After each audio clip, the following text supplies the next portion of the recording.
What's up, Mac-Is and Maniacs? What's up, YouTube? Today I don't have a story, I have a response video to 8-9 on up from Inglewood NHP. But nevertheless, welcome to another episode of kevmacvideos, Lion Ass Stories.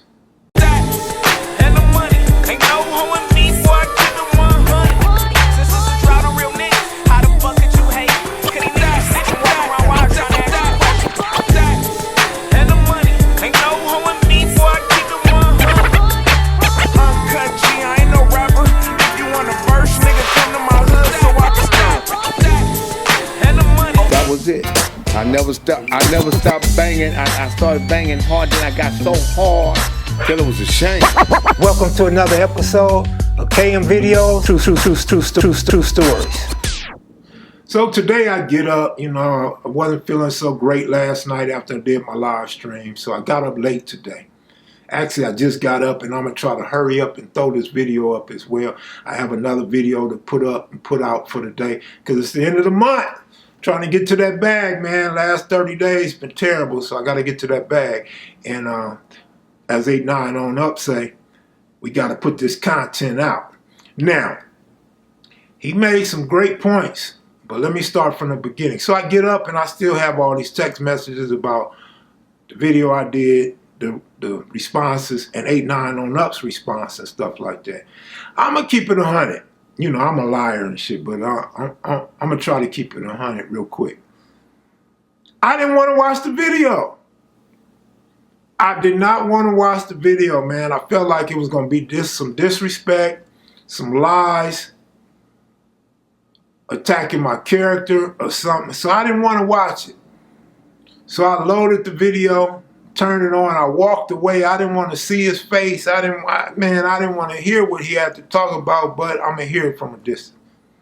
So I'm listening to the video, and he's basically validating everything I said. He's basically validating their relationship, when the relationship was going on, that my niece is a real person, because I noticed at first he mentioned if his niece is a real person. I guess that's what his homies is asking him.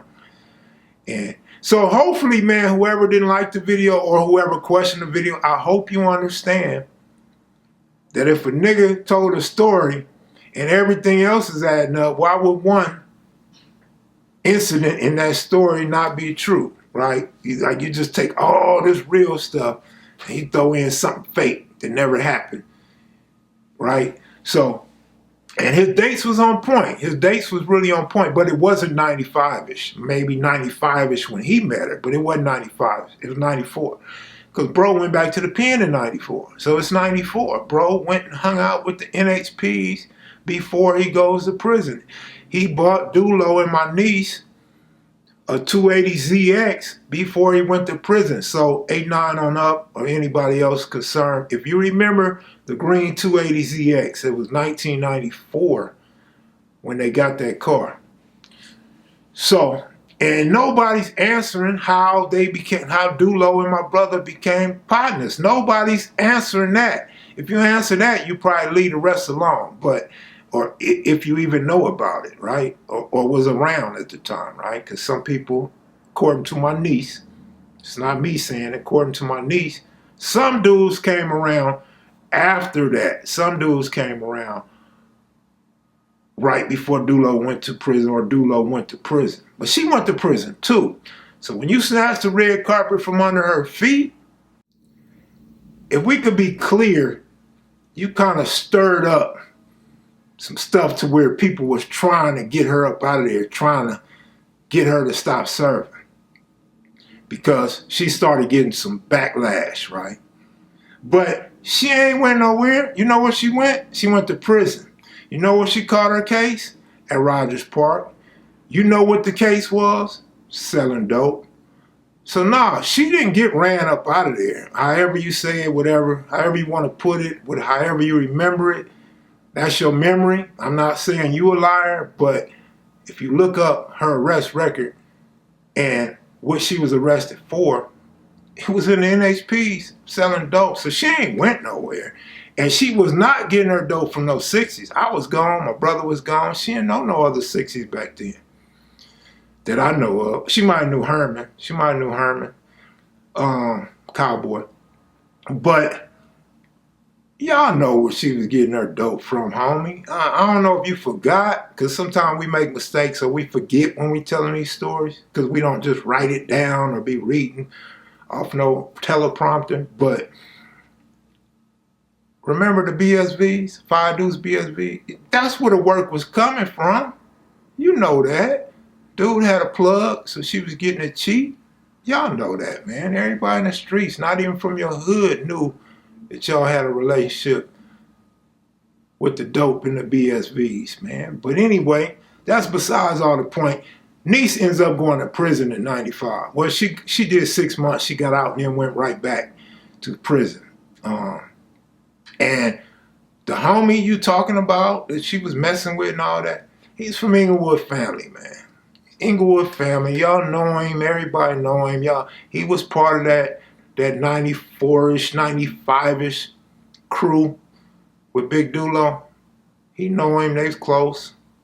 You know, that whole thing was close. But I gotta ask you a question though. Well, I probably shouldn't ask a question because you'll make another response video. But it's content. But we know Big Dulo's reputation, right? We know you said in your video that he was like royalty. He was, you know, that guy, right? But you said there was some other guys that was that guy over there too. So Dulo goes to jail or prison. Is he really gonna allow y'all to push his girl up out the hood, whether she messing with somebody or not? When you in jail, you don't believe that shit. When you in jail, you be like, oh, when I get out, I'll straighten everything out. Was he really gonna let y'all push her up out the hood?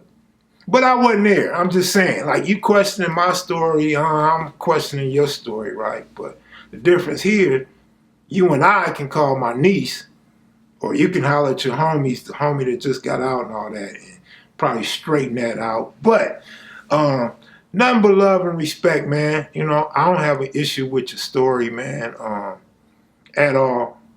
From my point of view about me, I don't have an issue with that. Shit. The only thing I laughed at though, for real, was you said 8, 9 on up, true story. Like, come on, man.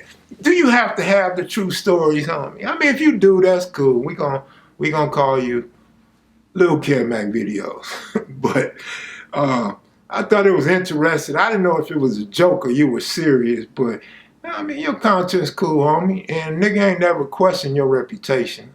I don't know if you feel like you gotta. See, I always talk about how I'm nobody. I'm just Kevmac, but you always talk about how you one of them dudes.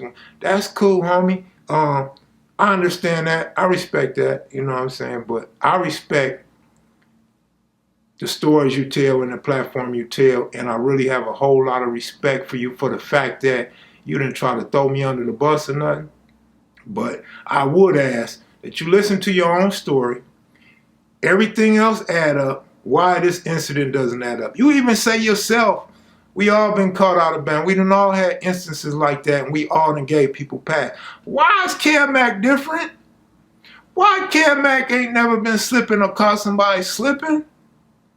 Why I got to be lying, bro? I mean, it's cool. I'm not even gonna try to protect my YouTube image anymore about accuracy and authenticity and being as close to the truth as possible.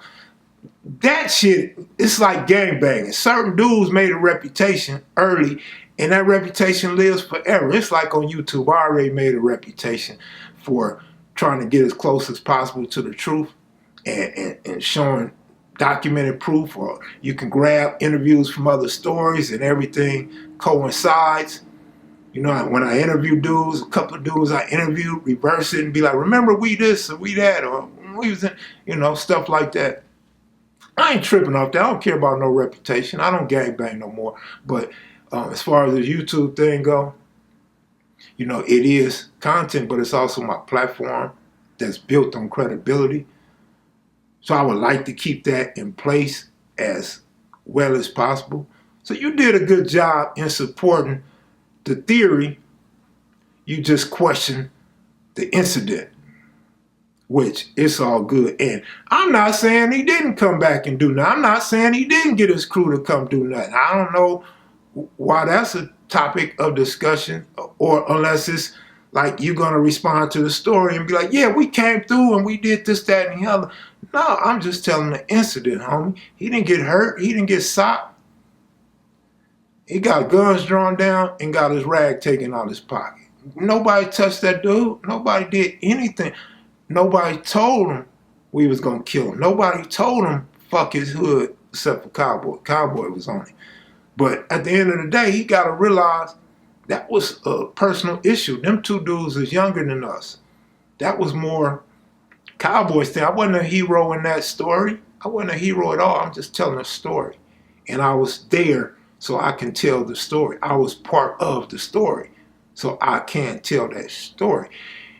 Last thing I'm going to say about this, I wish to move on. I said last night on live stream, let's move on, when you was in the comment section, but you want to respond, go ahead and respond again, man. I'm going to leave it alone, though. I don't believe in going back and forth 3 or more times. 1 or 2 is enough for me, and I move on. You know, it is what it is. We're not going to prove one way or the other. However, if anybody's looking to find out if it's true, who drove the brown Cadillac from NHP back then? A female. I know the name, but I'm not positive of the name, so I'm not going to say the name. But you got a description? Who drove that car? I believe it might have been her brother's car, but my niece still around. Y'all could holler and get her version. Bro's still around. You can holler and get his version. I haven't spoken to Cowboy since the Nipsey trial. Y'all can holler at him. He be on different platforms. Get his version. It may not be the same as mine. Get his version. I ain't talked about this to nobody. My niece, my brother, or Cowboy. This is just my version, my perspective, my remembering, my recollection. Let's hear theirs. Let's hear their side of this story. If you're trying to validate or discredit an incident or a story, there are still people living. Only people not living is my mother and the guy, homie. Them the only 2 missing from the story. If you're really looking for facts, but I didn't disrespect dude. I don't feel like I disrespected dude. I gave him his props, and the part that people's missing is when he say he don't bang no more, he's a Christian. It's obvious it was a lie, or as you say, he joked like that. As my niece say, he would laugh and do stuff like that all the time. But to show you that I wasn't saying he's really a Christian or he quit banging, little Kev pulled a red rag out of his pocket. So we know he's still banging. We know he a blood. My brother and him become friends. My niece still messing with. We know he's still a rider. We know he's still over there doing his thing, pushing the line. We know this to be a fact. We know he started getting money, and we know he was bullying dude. We know he was still on deck. So no, I'm not trying to say he quit or scared or none of that. It's a tactic of survival. And it worked, and nobody had an issue with it. That's my story for today, man. Be sure to click that like button. If you're new to the channel, please subscribe. And for those that still disagree with the story, leave a comment, man. Leave a comment. If y'all don't like me, leave a comment. It's all good, man. And no disrespect intended, man. Hey, respect A9 on up. I'm out of here. Peace.